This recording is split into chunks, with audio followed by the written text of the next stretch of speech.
जी लौट आते हैं जी जी दिव्य प्रकाश जी। आपने पूछा ना कि क्या करें कि वैभव सर जैसे बन जाएं या क्या करें कि उस दुनिया में ब्रेक कर जाएं। हाँ। मैं एक्चुअली जब एक चैनल में काम करता था तो दिन भर में मेरी नौकरी बहुत सही थी। मैं एक समय तो नंबर क्रंचिंग करता था एक कंपनी में। आपने पढ़ाई भी लेकिन बहुत की है, सिम्बायोसिस से एमबीए, पता नहीं क्या क्या किया है आपने। नहीं बस यही फिर मतलब सबको यही लगता है एक्चुअली। मैं सब जगह जब किताब आ रही थी तो मैं मेरे जो मार्केटिंग हाँ। वाले दोस्त थे वो यही समझते थे कि चलो कोई बात नहीं यार, मार्केटिंग बेकार करता है, लिखता ठीक ठाक होगा। और लिखने वाले दोस्त आज तक यही समझ रहे हैं कि यार ये मार्केटिंग ही ठीक कर रहा था, लिख क्यों रहा है।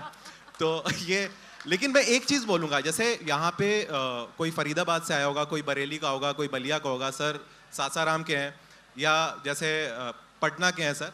मैं एक चीज बता रहा हूँ, जो मैं जब चैनल में था ना तो रोज कम से कम 5 राइटर्स 4 प्रोड्यूसर्स आते थे। हम लोग को तुरंत डिसीजन लेना होता था कि ये कहानी हम करेंगे या नहीं करेंगे।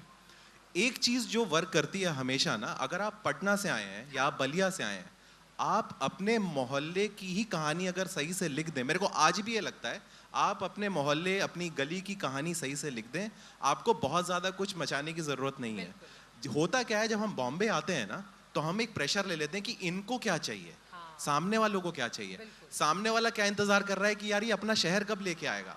और उस चक्कर में कंफ्यूजन रहता है बहुत बार। अगर आप अपने ऑनेस्ट हैं उस गली मोहल्ले स्कूल शहर से, तो आपको बस वही चाहिए। आप अपना जयपुर छोड़ के मत आइए, लेके आइए, ये अपना दिल्ली लेके आइए। लेकिन बहुत सारे लोगों के मन में देखिए एक ये वाली एक हीन भावना, जिसको अगर मैं कहूँ, जो छोटे शहरों के बच्चे होते हैं, जो हिंदी मीडियम में खास तौर से पढ़ाई किए होते हैं, जब वो मुंबई की दुनिया में जाते हैं जी, जब वो मुंबई की दुनिया में जाते हैं तो एक अलग ही दुनिया उनको नजर आती है।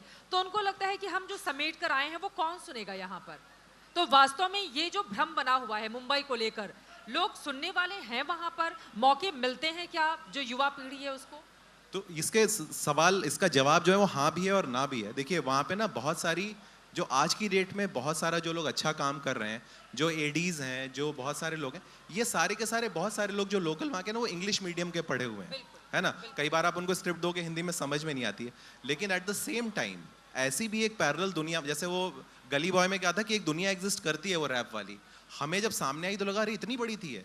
मैं आपको बता रहा हूँ कितनी फिल्में इस समय जो प्रोड्यूस हो रही हैं उनकी स्क्रिप्ट हिंदी में भी लिखी जा रही है, एक्टर्स हिंदी में मांग रहे हैं, अब लोग मांग रहे हैं। तो बस लेकिन क्या है ना, आप कोई भी चीज़ लेके जाइए जो भी है, आप बस उससे ट्रू रहिए। अभी हो क्या रहा है ना चैलेंज में, जैसे मैं किताब में तो मैं बता सकता हूँ कि हम किताब पढ़ के किताब लिखते हैं कई बार ना, तो जो जीवन से आती है ना कहानियाँ वो मिसिंग है। प्रॉब्लम वहाँ पे है। उसमें क्या होता है कि आपको लगता है अरे मैं सिनॉप्सिस अच्छा बना देता हूँ, है ना, ये 2 लाइन ये 1 लाइन मैंने ना लिया और मैंने बना के सुना दिया और ये बड़ा सही हो जाएगा। वैसे नहीं वर्क करता। आप कोई भी, जो भी लोग फिल्में बना रहे हैं अच्छी, आप किसी भी 10 लोगों को फिल्टर करिए, उनसे अलग में एक फ्लाइट की उनके पड़ोस में सीट करा लीजिए, तो 2 घंटे में तो भाग जाएंगे नहीं कहीं, है ना। ये ट्रिक है बड़ी पुरानी, अगर कभी आपको करना हो तो जाके करिए। और उनसे आप पूछेंगे ना कि उन्होंने वो, जैसे मैं आपको एक एग्जांपल देता हूँ, मैंने जयदीप साहनी साहब आए थे यहाँ पे, चक दे उन्होंने लिखी है। मैं एक बार उनका सेशन अटेंड करने गया, उनसे पूछा किसी ने, कह रहे चक दे का क्या स्ट्रक्चर है सर, क्या कहानी लिख दी है सर ये वो।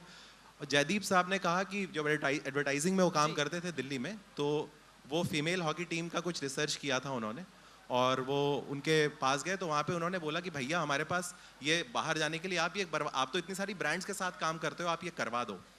तो उन्होंने कहा हाँ यार ये तो बड़ा छोटी चीज़ है, मैं करवा दूंगा। वो गए एक ब्रांड के पास, दूसरी के पास, तीसरी के पास, हर ने कहा अरे यार मेल टीम का ले आते हैं ना, क्रिकेट टीम का ले आ दो यार, कर देंगे, कितना भी बोलोगे स्पॉन्सर कर देंगे। तो जयदीप साहब ने कहा कि ये मेरा बदला है, मैंने 3 घंटे की एडवर्टाइजिंग फिल्म बनाई, मैं उन्हीं का लेक्चर कोट कर रहा हूँ। अब आप स्ट्रक्चर बनाते रहो, किताबें पढ़ते रहो, उससे कुछ नहीं होता। हर कहानी इतनी इमोशनल, जब वो बता रहे थे तो आंसू बह रहे थे उनको जब मैंने सुना था। और इतनी ही पर्सनल जब तक नहीं है आपकी कहानी ना, तब तक उसको कोई भी ब्लफ कर सकता है। एक बस आखिरी चीज़ मैं बोलूँगा, मैं ज़्यादा समय ले रहा हूँ। एक बार महेश भट्ट साहब आए हमारे ऑफिस, तो महेश भट्ट साहब ने एक से एक फिल्में, मैं कभी कभी हैरान रह जाता हूँ जैसी फिल्में उन्होंने 80s में बनाई हैं, उस समय कैसी फिल्में चलती थी और वो कैसी बना रहे थे।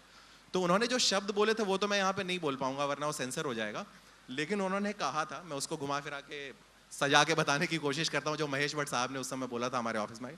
उन्होंने कहा था जो स्क्रिप्ट है ना, ये कहते जब वो स्क्रिप्ट जाएगी ना तो पता चला हीरो का मूड ऑफ है, उस दिन उसकी गर्लफ्रेंड से लड़ाई हो गई है, हीरोइन का कुछ गड़बड़ है, जो कैमरा शूट करने आया है जो डीओपी है उसका कुछ चल रहा है कि यार तो पैसे का मैं फ्री में करवा रहे हैं मुझसे, कुछ भी कर रहे हैं। कहते एनीबडी कैन रूइन योर स्क्रिप्ट। ये रूइन वर्ड नहीं था, ये मैं बता रहा हूँ, वो कोई और वर्ड बोला था उन्होंने।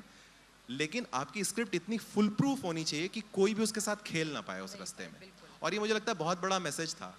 जब आप कन्विंस्ड है ना कि आप क्या दे रहे हो, तो फिर कोई नहीं। जैसे हम लोग कितनी बार, हम लोग वैभव सर के साथ मैंने काम किया है, हम लोग कितनी बार लड़ते भी हैं, कितनी बार हम लोग, हमें पता है ना हम सही है ना, तो सामने वाले से लड़ जाते हैं, लेकिन हमें पता है ना हम ब्लफ कर रहे हैं ना, तो वो अंदर से आती ही नहीं है वो आग। हाँ, ये वैसा है। बिल्कुल सच बात और है। मैं तो जी, मैं चैनल एक- साइड था, तो मैं सामने भी यही था, 2 क्वेश्चन पूछो ना तो ब्रेक हो जाता है वो सामने वाला। हम यही करते थे, हम साइकोलॉजिकली ही ब्रेक करते थे सामने वाले को कि वो 4 सीरियल देख के बना के ला रहा है या फिर वो अंदर से कोई कहानी।